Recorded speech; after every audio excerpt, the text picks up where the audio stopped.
Hello friends, welcome to MH education lab. So তোমাদের কাছে প্রথমেই বলে দিই যে তোমরা আমাদের ভিডিও ডেসক্রিপশানে লিঙ্ক দিয়ে দেওয়া আছে, যেটা হচ্ছে আমাদের অফিসিয়াল যে অ্যাপ MH এডুকেশন ল্যাব, এটা তোমরা ইনস্টল করতে পারো। এই অ্যাপটাতে যে সমস্ত কোর্সগুলো চলছে সেই সমস্ত কোর্সগুলো ইউজ করে কিন্তু বহু পরীক্ষার্থী WBCS-এ কৃতকার্য হয়েছে। অতএব তোমরা যদি তোমাদের WBCS-এর প্রিপারেশানকে একটা ভালো বুস্ট আপ দিতে চাও, একটা কিকস্টার্ট দিতে চাও, তাহলে কিন্তু তোমরা অবশ্যই আমাদের অ্যাপটাকে ইনস্টল করো। অলরেডি অনেকেই জানো আমাদের এই অ্যাপটা সম্বন্ধে, তারপরে যদি এখন অবধি কেউ না জেনে থাকো তাদেরকে বলবো তোমরা অবশ্যই গিয়ে আমাদের ভিডিও ডেসক্রিপশানে যে লিঙ্ক আছে সেখানে ক্লিক করে আমাদের MH এডুকেশন ল্যাব অ্যাপটাকে ইনস্টল করো, এবং ইনস্টল করে যে ধরনের কোর্সগুলো চলছে সেই কোর্সগুলো কিন্তু তোমরা এভেল করতে পারো। আর আমাদের যে কোনো কোর্সের উপরে কিন্তু তোমাদের 30% ডিসকাউন্টের ব্যবস্থা করে দেওয়া হয়েছে। এখানে তোমরা দেখতে পাচ্ছ সমস্ত কোর্সগুলো সম্বন্ধে এখানে দেওয়া আছে। আমাদের মেন কোর্স আছে, স্পেশাল কোর্স আছে, সেপারেট কোর্স আছে। এটা তোমরা ভিডিও পজ করে একটু দেখে নিও, এটা সম্বন্ধে ডিটেলসে অলরেডি তোমাদের বলা আছে। যদি নতুন কেউ থাকো তোমরা দেখে নিও। আর এটা আমার নামের কোড SUBA30, এটা তোমরা দেখতে পাচ্ছ। এইটা তোমরা ইউজ করলে ইনস্ট্যান্ট যে কোনো কোর্সের উপর কিন্তু 30% ডিসকাউন্ট পেয়ে যাবে। তো অবশ্যই তোমরা কিন্তু কুপন কোডটা ইউজ করবে, এটা স্পেশালি তোমাদের জন্য এখানে দেওয়া হয়েছে। তো আজকে ক্লাসটা এবার শুরু করা যাক। সো দেখো, আজকের যে ভিডিও টপিকটা, এই ভিডিও টপিকটা হচ্ছে যেটা আমাকে এর আগে অনেক স্টুডেন্ট অনেকবারই জিজ্ঞেস করেছে। সেটা হচ্ছে যে স্যার, এই যে লেটেস্ট প্যাটার্ন আমাদের দেখবে সমস্ত মক টেস্টে আমরা একটা কথা উল্লেখ করি কি, আমাদের লেটেস্ট প্যাটার্ন অনুযায়ী আমাদের মক টেস্টগুলোকে কী করা হচ্ছে, ডিজাইন করা হচ্ছে। এবং অনেকেই এটা কোশ্চেন করেছে, স্যার লেটেস্ট প্যাটার্নের কোশ্চেন বলতে আমরা কী বুঝবো, যে লেটেস্ট প্যাটার্ন সেটাকে আমরা ফলো আপ করবো কীভাবে, লেটেস্ট প্যাটার্নটাকে আমরা ফলো আপ করবো কী করে, এই জিনিসটার উপরে কিন্তু অনেকেই অনেকবার কোশ্চেন করেছে। তো সেইটা নিয়ে আজকে আমি তোমাদের সঙ্গে একটু ডিটেলস আলোচনা করব। দেখো, প্রথমত WBCS-এর মতো পরীক্ষার এইভাবে কোশ্চেন কিন্তু প্রেডিক্ট করা খুব কষ্টকর ব্যাপার, কারণ WBCS পরীক্ষা খুব একটা যথেষ্ট স্ট্যান্ডার্ড কোশ্চেন হয়, এবং সেখানে কিন্তু কোশ্চেনের লেভেল ডে বাই ডে কিন্তু ইনক্রিজ করছে। তো সেক্ষেত্রে আমরা একটা জিনিস করতে পারি, যে কিছু আমি তোমাদের টিপস অ্যান্ড ট্রিক্স দেবো। এবং আমাদের যে মেন যে সিলেবাসটা, সবার আগে তোমাদেরকে বুঝতে হবে আমাদের PSCর তরফ থেকে যে অফিসিয়াল WBCS-এর সিলেবাসটাকে প্রোভাইড করা হয়, সেই সিলেবাসটা তোমাদেরকে আমি একটু ভালো করে আজকে দেখাবো। কারণ অনেক সময় কী হয়, স্টুডেন্টরা যারা হচ্ছে অনেক 2-3 বছর ধরে দিচ্ছ, তাদের ক্ষেত্রে কী হয়, আমরা তো 2-3 বছর ধরে দিচ্ছি, জানি এই সিলেবাসের PDF দেখে কী করব। বা নতুন যে স্টুডেন্ট যারা হয় তারাও কী করে, সিলেবাসের PDF সিলেবাসের জন্য তারা কী করে, ইউটিউবের কোনো ভিডিও দেখে নেয়। কিন্তু PSCর তরফ থেকে অফিসিয়ালি যে একটা সিলেবাসের পুরো PDF প্রোভাইড করা হয়, সেটা কিন্তু তারা খুঁটিয়ে পড়ে না বেশিরভাগ ক্ষেত্রেই, এবং যে কারণে কী হয়, স্টুডেন্টদের মধ্যে একটা প্রবলেম ক্রিয়েট হয়। দেখো, এখানে প্রথমত তোমাদের দেখিয়ে দিচ্ছি আমাদের যে প্রিলির এই জায়গাটা কিন্তু তোমাদের আগের দিনের ভিডিওতে আমি দেখিয়েছিলাম যে নাম্বার ডিভিশন কী আছে, এবং এই নাম্বার ডিভিশনে কোন জায়গায় কীরকম মার্কস তোমাদের আমি একটা টার্গেট দিয়েছিলাম, যে এই ধরনের মার্কস টার্গেট করলে তোমরা কিন্তু মোটামুটি একটা ভালো সেভ স্কোর করতে পারবে, অ্যাচিভ করতে পারবে প্রিলিতে। এটা কিন্তু আমি তোমাদের আগের দিন দেখিয়েছিলাম প্রিলির জিনিসটা। আজকে আমি তোমাদেরকে মেনলি দেখাবো মেন্স, কারণ আমাদের সামনের মাসে কিন্তু প্রিলি এবং মেন্স দুটো পরীক্ষাই আছে, অর্থাৎ মেন্সটাও কিন্তু ছাড়া যাবে না। মেন্সের ক্ষেত্রে দেখো, তোমরা প্রথমেই জানো যে গ্রুপ সি এবং ডি এর জন্য কী আছে, আমাদের কম্পালসারি 6টা পেপার আছে। আর যদি গ্রুপ A-B যারা, তাদের জন্য হচ্ছে আবার একটা অপশনাল পেপার থাকে, একটা অপশনাল পেপার, সেটা যারা যা নেয় সেইটা হবে। তো পেপার 1 টু পেপার 2-এ দেখো খুব একটা কিছু নেই। পেপার 1-এ পরিষ্কার বলা আছে বাংলা, হিন্দি, উর্দু, নেপালি বা সাঁওতালি যা নেবে তার letter writing, drafting of report, composition, translation from English to Bengali বা যে যা ল্যাঙ্গুয়েজ নেবে। আর পেপার 2-এ দেখো ইংলিশ লেটার রাইটিং, ড্রাফটিংয়ের report, precis writing, composition and translation from Bengali to English, মানে যার যা ল্যাঙ্গুয়েজ আছে। পেপার 1 পেপার 2 ঠিক আছে, এটা দেখো ওটা প্রবলেম হয় না। সমস্যা যেটা হয় পেপার 3, 4, 5, 6 এই জায়গাগুলো হচ্ছে আমার মেন নাম্বার ক্যারিং করার জায়গা। তার মধ্যে হচ্ছে আমার যেটা হচ্ছে পেপার 6 এবং আমাদের যেটা হচ্ছে পেপার 5, পেপার 3, এইগুলো হচ্ছে নাম্বার ক্যারি করার জায়গা বেশি। পেপার 4টা কেন আমি বললাম না, বলে দিচ্ছি, সব আস্তে আস্তে বলে দিচ্ছি। তো এখানে দেখো একটা জিনিস তোমরা ভালো করে দেখো, তোমাদের এই অফিসিয়াল PDFটা তোমরা ভালো করে দেখো না, অথচ এই অফিসিয়াল PDFটা বড় বলে তোমরা তো ভালো করে খুঁটিয়ে পড়ো না জিনিসটাকে। কিন্তু এই অফিসিয়াল PDFটার মধ্যে কিন্তু সমস্ত কিছু বেশ ভালোভাবে ডিটেলসে বলে দেওয়া আছে। এইটা আমি আলোচনা করে নিচ্ছি, তারপরে আমি তোমাদের রিলেটেড কিছু স্ট্র্যাটেজি বলে দেবো। প্রথমত দেখো পেপার 3তে পরিষ্কার কি বলা আছে যে পেপার 3তে আমার কী থাকে, হিস্ট্রি জিওগ্রাফি থাকে। তো সেখানে দেখো পরিষ্কার বলা হয়েছে Indian history with special emphasis on national movement, অর্থাৎ আমাদের যে INM থাকবে Indian national movement, Indian national movement থেকে কোশ্চেন বেশি আসবে, তার ওয়েটেজ বেশি, যেটা তোমরা অলরেডি নিজেরা জানো। কিন্তু দেখো এখানে কিন্তু পরিষ্কার বলে দেওয়া আছে যে ইন্ডিয়ান ন্যাশনাল মুভমেন্টের উপর কিন্তু আমার জোরটা বেশি হবে। পরিষ্কার বলে দিয়েছে special emphasis on national movement, অর্থাৎ এনসিয়েন্ট মিডিভেল থাকবে কিন্তু আমার ন্যাশনাল মুভমেন্ট বা মডার্ন হিস্ট্রির উপরে আমার জোরটা বেশি দিতে হবে, সেখান থেকে আমার কোশ্চেন বেশি আসবে, পরিষ্কার এটা বলে দিচ্ছে। জিওগ্রাফির ক্ষেত্রে দেখো বলা হচ্ছে geography of India with special reference to West Bengal. আমাদের জিওগ্রাফিতে এই দুটো পার্ট থাকে, Indian geography, West Bengal geography, এই দুটো পার্ট থাকে আমাদের। তার মধ্যে আমাদের ইন্ডিয়ান জিওগ্রাফি তো থাকছেই, কিন্তু তার সঙ্গে ওয়েস্ট বেঙ্গল জিওগ্রাফিটা বেশি important mains point of view থেকে। মেন্স পয়েন্ট অফ ভিউতে কিন্তু ওয়েস্ট বেঙ্গল জিওগ্রাফিটা বেশি ইম্পর্টেন্ট। প্রিলিতে কিন্তু মোটামুটি ইন্ডিয়ান জিওগ্রাফি থেকেও কোশ্চেন আসে, মেন্সেও আসে, যে আসবে না তা নয়, এমন নয় যে ইন্ডিয়ান জিওগ্রাফি থেকে কোশ্চেন আসবে না, বাট ওয়েস্ট বেঙ্গল জিওগ্রাফি থেকে কোশ্চেন বেশি আসবে। অতএব তোমাকে ওয়েস্ট বেঙ্গল প্রথমে প্রিপারেশনের সময় থেকেই তোমাকে কী করতে হবে, ওয়েস্ট বেঙ্গল জিওগ্রাফির উপর কিন্তু একটু জোর বেশি দিতে হবে। আর ভুলেও কেউ ওই ওয়ার্ল্ড হিস্ট্রি বা ওয়ার্ল্ড জিওগ্রাফির দিকে দৌড়িও না। আমি জানি না কোথা থেকে শোনে কিছু কিছু স্টুডেন্টের আবার এরকম টেন্ডেন্সি থাকে ওয়ার্ল্ড হিস্ট্রি বা ওয়ার্ল্ড জিওগ্রাফি পড়তে যায়, ঠিক আছে, মানে অনেকে কী হয় বিভিন্ন বই ফলো করে সেখানে থাকে পড়তে শুরু করেছে, সেসবের কোনো গল্প নেই, ওয়ার্ল্ড হিস্ট্রি ওয়ার্ল্ড জিওগ্রাফির কোনো গল্পই নেই আমাদের WBCS-এ। তাহলে তোমাকে কী করতে হবে, একদম স্টার্টিংয়ে প্রিলির এবার প্রথমত তোমাকে দেখো প্রিলির প্রিপারেশনের সময় থেকে তোমাকে কিন্তু মেন্সটাকে ফোকাসে রাখতে হবে, কারণ প্রিলির পরীক্ষা হয়ে যাওয়ার পর মেন্সের পরীক্ষার কিন্তু খুব বেশি টাইম তোমরা এক্সট্রা পাবে না। অতএব প্রিলির প্রিপারেশনের সময় থেকেই তোমাকে ইন্ডিয়ান ন্যাশনাল মুভমেন্ট হিস্ট্রির মধ্যে এবং জিওগ্রাফির মধ্যে ওয়েস্ট বেঙ্গল জিওগ্রাফির উপর তোমাকে জোরটা একটু বেশি দিতে হবে। ইন্ডিয়ান জিওগ্রাফিও পড়বে, তার সঙ্গে ওয়েস্ট বেঙ্গল জিওগ্রাফিও তোমাকে জোর দিতে হবে। এবং আরেকটা জিনিস হচ্ছে কি, এটা কেন করা উচিত, কারণ ওয়েস্ট বেঙ্গল জিওগ্রাফির কিন্তু সিলেবাসটা কম্পারেটিভলি ইন্ডিয়ান জিওগ্রাফির তুলনায় কম। ইন্ডিয়ান জিওগ্রাফির কিন্তু সিলেবাসটা কম্পারেটিভলি অনেক ভাস্ট। তাহলে এবার আমার ছোটো জিনিসের উপর আমি যদি বেশি জোর দিই, সেখান থেকে যদি আমার বেশি কোশ্চেন আমার হয়, ওয়েটেজ বেশি থাকে, তাহলে কি আমার সেই জিনিসটা স্কোরিং হয়ে যাবে অনেক বেশি। তো সেই পয়েন্ট অফ ভিউ থেকেও কিন্তু তোমাদেরকে অবশ্যই ওয়েস্ট বেঙ্গল জিওগ্রাফিটাকে একটু ফোকাসে রাখতে হবে। নেক্সট আমি পেপার 4টা লাস্টে বলছি। নেক্সট হচ্ছে পেপার 5। পেপার 5-এ থাকে আমার ইকোনমিক্স এবং পলিটি। পলিটির মধ্যে দেখো পরিষ্কার বলা আছে কনস্টিটিউশন অফ ইন্ডিয়া, এখানে আর সেরকমভাবে এটা ইলাবোরেট করা নেই কিছু। কনস্টিটিউশন অফ ইন্ডিয়া মানে তার মধ্যে সমস্ত কিছুই পড়ে যাচ্ছে, আমাদের হচ্ছে প্রিয়াম্বল থেকে শুরু করে কনস্টিটিউশনের feature, fundamental duties, fundamental rights, DPSPs, বিভিন্ন constitutional amendment act, schedules etcetera সব পড়ে যাচ্ছে। তো সেটা তোমরা লক্ষ্মীকান্তের বই তো পড়ো, সেখান থেকে তোমরা জানো কি সিলেবাস। ইন্ডিয়ান ইকোনমি দেখো, ইকোনমিটা ভালো করে, ইকোনমিতে কী বলা হয়েছে, including role and function of RBI বা Reserve Bank of India.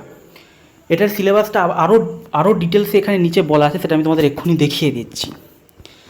Next হচ্ছে paper 6 arithmetic and test of reasoning. Arithmetic and test of reasoning এটা কিন্তু খুব স্কোরিং পেপার, এই পেপারটা কিন্তু তোমাদের ভালো করে পড়তে হবে। এবার অ্যারিথমেটিক এবং টেস্ট অফ রিজনিং এখানেও অ্যাকচুয়ালি কোন কোন টপিকগুলো তোমরা পড়বে সেটাতে স্টুডেন্টের কনফিউশন থেকে, সেটা আমি তোমাদের বলে দিচ্ছি। এরপরে দেখো আমি তোমাদের কেন তখন বললাম যে পেপার 4টার স্কোরিং হয় না বা পেপার 4টা একটু প্রবলেম হয়, তার কারণ পেপার 4-এর মধ্যে কতগুলো টপিক ইনক্লুড হচ্ছে দেখো। Science and technology, technological advancement, environment, GK and current affairs. মানে সায়েন্সের মধ্যে তোমার কি physics, chemistry, biology. Science and টেকনোলজির মধ্যে মানে সায়েন্স অ্যান্ড টেকনোলজি মানে এখানে কিন্তু বেশ কিছু টপিক আছে। সায়েন্স অ্যান্ড টেকনোলজি মানে কিন্তু ওই ফিজিক্স, কেমিস্ট্রি, বায়োলজি নয়, সেখানে আরও বেশ কিছু টপিক ঢুকে যাবে, computer, internet, communication devices etcetera, এই সমস্ত জিনিসগুলো ঢুকবে। এনভায়রনমেন্ট একটা চ্যাপ্টার আছে, এনভায়রনমেন্টের কিছুটা তোমাকে পড়তে হবে, প্লাস জিকে থাকবে, প্লাস হচ্ছে কারেন্ট অ্যাফেয়ার্স। এবং কারেন্ট অ্যাফেয়ার্সের কোশ্চেনের লেভেল কীরকম এবং কারেন্ট অ্যাফেয়ার্সের যে কমন পাওয়া কতটা কষ্টকর ব্যাপার সেটা তোমরা খুব ভালো করেই জানো, কারেন্ট অ্যাফেয়ার্স কীরকম হয়। এবং জিকে মানে যে স্ট্যাটিক জিকেও কিন্তু এখন ওই কারেন্ট অ্যাফেয়ার্সের উপর বেস করেই হয়, মানে যে সমস্ত জিনিসপত্রগুলো নিউজে ঘোরাফেরা করে তার রিলেটেড স্ট্যাটিক জিকের কিন্তু কোশ্চেন আসে।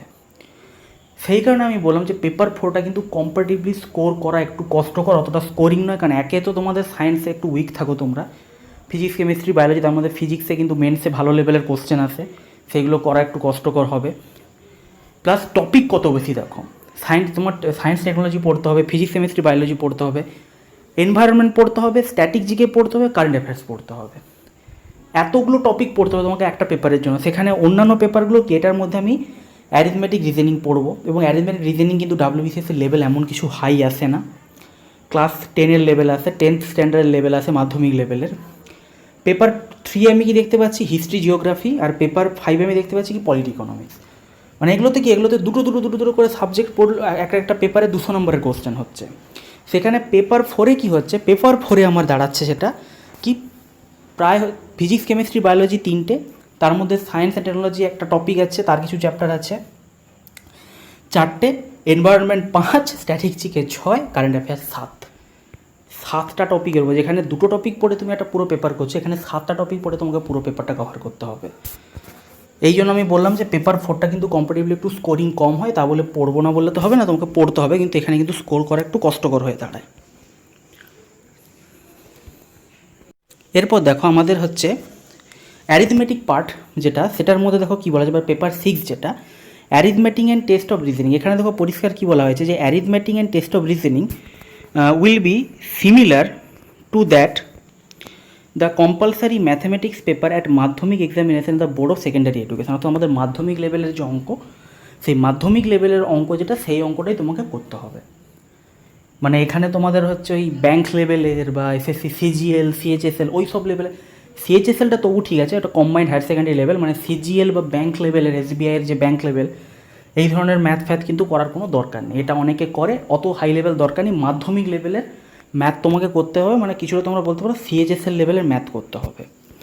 তার মধ্যে দেখো খুব সুন্দরভাবে কিন্তু তোমাদের হচ্ছে আছে, আর রিজনিং যেটা ছিল অ্যারিথমেটিক্যাল, এবার রিজনিং যেটা, রিজনিংয়ের মধ্যেও দেখো কী কী টপিক আছে, সেখানে দেখো খুব পরিষ্কারভাবে এখানে লিখে দেওয়া আছে।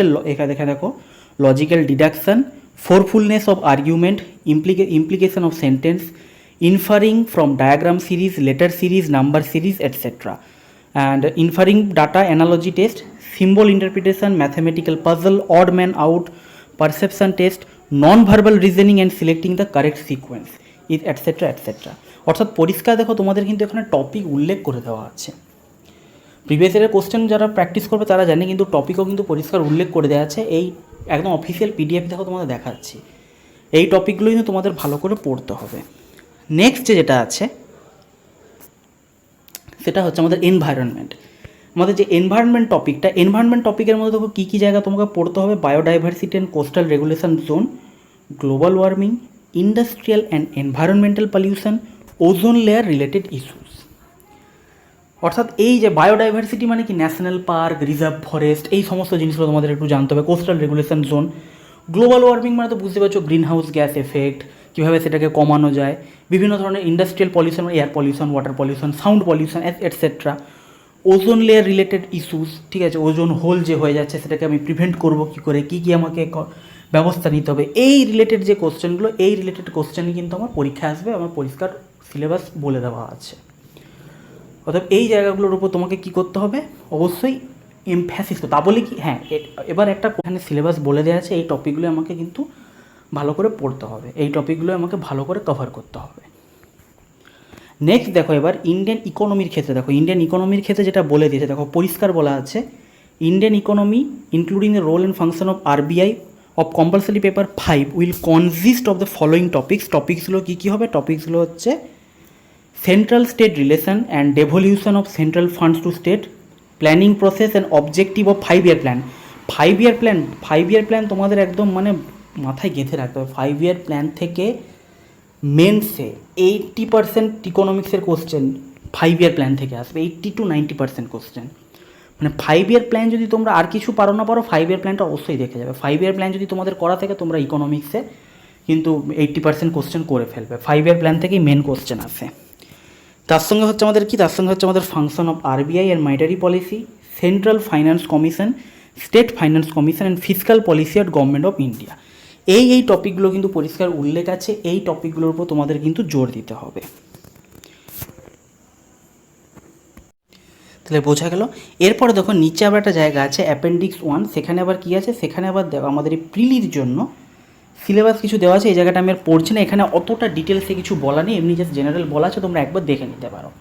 আর এই পিডিএফটা তোমরা অফিসিয়াল ওয়েবসাইট থেকে ডাউনলোড করতে পারো, অথবা আমি পারলে আমাদের টেলিগ্রাম গ্রুপে তোমাদেরকে পিডিএফটা প্রোভাইড করে দেবো, যাতে তোমাদেরকে এদিক ওদিক দৌড়ে বেড়াতে না হয় এবং তোমরা পিডিএফটা ডাউনলোড করে দেখতে পারো।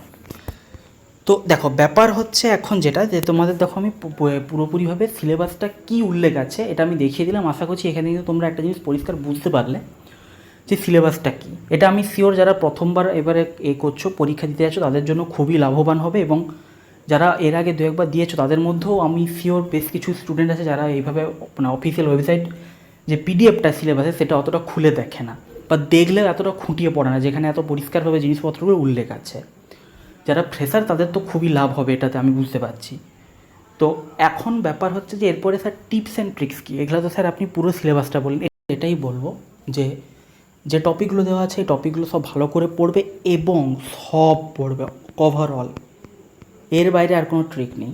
কারণ এখন WBCS-এর কোশ্চেন প্যাটার্ন হচ্ছে এটাই যে সমস্ত টপিক কভার করে কোশ্চেন আসছে। মানে এমন নয়, আমি তোমাদের এখানে পড়ানোর সময়, ইকোনমিক্স পড়ানোর সময় বললাম যে 5 ইয়ার প্ল্যান থেকে হচ্ছে মেন্সে আমি যা দেখেছি 80% কোশ্চেন আসে। তার মানে তুমি শুধুমাত্র 5 ইয়ার প্ল্যান, হ্যাঁ তুমি যদি সময় হাতে না থাকে, যদি সাজেস্টিভ ওয়েতে পড়তে চাও, তখন অবশ্যই তুমি 5 ইয়ার প্ল্যানটাকে কী করবে, 5 ইয়ার প্ল্যানটাকে একটা প্রায়োরিটি দিয়ে পড়বে, যে ওটাই আমি পড়ে গেলে আমি ম্যাক্সিমাম কোশ্চেন অ্যাটেন্ড করতে পারবো। কিন্তু তার মানে কিন্তু এমন নয় যে 5 ইয়ার প্ল্যানলি আমি খালি পড়ে চলে গেলাম। কারণ এখন কোশ্চেনে যে প্যাটার্ন দেখা যাচ্ছে এই 5 ইয়ার প্ল্যান থেকে, যেটা আমি বলছি না যে প্রিভিয়াস ইয়ারে দেখা যাচ্ছে 80% কোশ্চেন এখান থেকে কভার হচ্ছে, এমনও হতে পারে সেটা কিন্তু 60%-এ নেমে আসতে পারে। যে অবশ্যই সেখান থেকে অনেক বেশি কোশ্চেন কভার করা হলো, কিন্তু সেখানে দেখা গেলো 80% কোশ্চেন না হয়ে 60% কোশ্চেন সেখান থেকে কভার করা হলো, বাকি টপিকগুলোর উপর বাকি যে টপিকগুলো তাদের ওয়েটেজ কিছুটা বাড়ানো হলো। এটা কিন্তু এখন ধীরে ধীরে ধীরে ধীরে এই প্যাটার্নটা ফলো হচ্ছে, যে কোনো একটা পার্টিকুলার টপিক থেকে বেশি ম্যাক্সিমাম কোশ্চেন এসে গেল, আর অন্যান্য টপিক থেকে কোশ্চেন, মানে 80-20 যে রুল, 80-20 রুল জানো তো, যে 80% সিলেবাস 20% টপিক থেকে আসে, 20% টপিক রেডি করলে আমার ম্যাক্সিমাম সিলেবাসটা রেডি হয়ে যায়। এই রুলটা কিন্তু এখন আর কাজ করছে না, কারণ এখন কিন্তু ওরকম কোনো ব্যাপার নেই, যে কোনো টপিক থেকে কিন্তু কোশ্চেন বেশি এসে যেতে পারে, এবং যেগুলো তোমরা তথাকথিতভাবে ইম্পর্টেন্ট টপিক বলে জেনে আসছো সেগুলো থেকে কিন্তু কোশ্চেন কম এসে যেতে পারে। মানে যে হারে কোশ্চেন প্রিভিয়াস ইয়ারে আসছে ওয়েটেজটা ততটা না থাকতে পারে, এটার কিন্তু একটা বড় রকম সম্ভাবনা আছে। অতএব চোখ বন্ধ করে সেইটা করো না, ওই মানে ইম্পর্টেন্ট প্রিভিয়াস ইয়ারে কোশ্চেন অ্যানালাইসিস করে ইম্পর্টেন্ট টপিক খালি সেইগুলো আমি পড়ে চলে গেলাম, সেখান থেকে আমি করবো, তাহলে কিন্তু তোমাদের প্রবলেম হয়ে যাবে, প্রবলেম ফেস করতে পারো। যদি প্রিলিতে নাম্বার একটু কম থাকে, তারপর মেন্সে গিয়ে যদি নাম্বার তুলতে না পারো, তখন কিন্তু আর কাট অফ যদি একটু হাই চলে যায়, তখন কিন্তু তোমরা সমস্যায় পড়ে যাবে। তো লেটেস্ট প্যাটার্নের সঙ্গে ডিল করার রুল আমি এটাই বলবো, যে এক হচ্ছে লেটেস্ট প্যাটার্ন, যেটা তোমাদের আমি অফিসিয়াল ওয়েবসাইট, অফিসিয়াল যে পিডিএফ যেটা, সেখানে যে টপিকগুলো আমি তোমাদের দেখালাম যে উল্লেখ আছে, সেই টপিকগুলো খুব ভালোভাবে অবশ্যই রেডি করবে, এই টপিকগুলোকে ধরে ধরে ভালো করে রেডি করবে, এবং সমস্ত টপিক কভার করবে। সাজেস্টিভ ওয়েতে যাবে না, যদি সময় পাও অবশ্যই চেষ্টা করবে সাজেস্টিভ ওয়েতে না যাওয়ার। একদম সময় নেই তখন সাজেস্টিভ ওয়েতে যেতে পারো, বাট চেষ্টা করবে সাজেস্টিভ ওয়েতে না যাওয়ার, কারণ সাজেস্টিভ ওয়েতে পড়াশোনা করে কিন্তু এখন WBCS বা কোনো কম্পিটিটিভ পরীক্ষাতেই কোয়ালিফাই করা পসিবল নয়। সব পরীক্ষাতেই কিন্তু এখন সমস্ত বাধা ধরা যে ছক আছে সেই ছক ভেঙে কিন্তু কোশ্চেন হচ্ছে, যে কারণে কাট অফ হাই হচ্ছে, বা স্টুডেন্টদের কিন্তু কাট অফ ক্লিয়ার করতে প্রবলেম হয়ে যাচ্ছে অনেক সময়। ওকে, তো এটাই তোমাদের আজকের স্পেশাল একটা ক্লাস ছিল। আশা করছি তোমাদের এই ক্লাসটা ভালো লেগেছে। যদি ভালো লেগে থাকে অবশ্যই লাইক করো, বন্ধুদের সঙ্গে শেয়ার করো, এবং MH এডুকেশন ল্যাব চ্যানেলকে সাবস্ক্রাইব করে বেল আইকনটা প্রেস করে দাও, যাতে এই চ্যানেলে আপলোড হওয়া বিভিন্ন ভিডিও নোটিফিকেশানসগুলো তোমরা নিয়মিতভাবে পেতে থাকো। আজকে এখানেই শেষ করলাম। Thank you and have a nice day.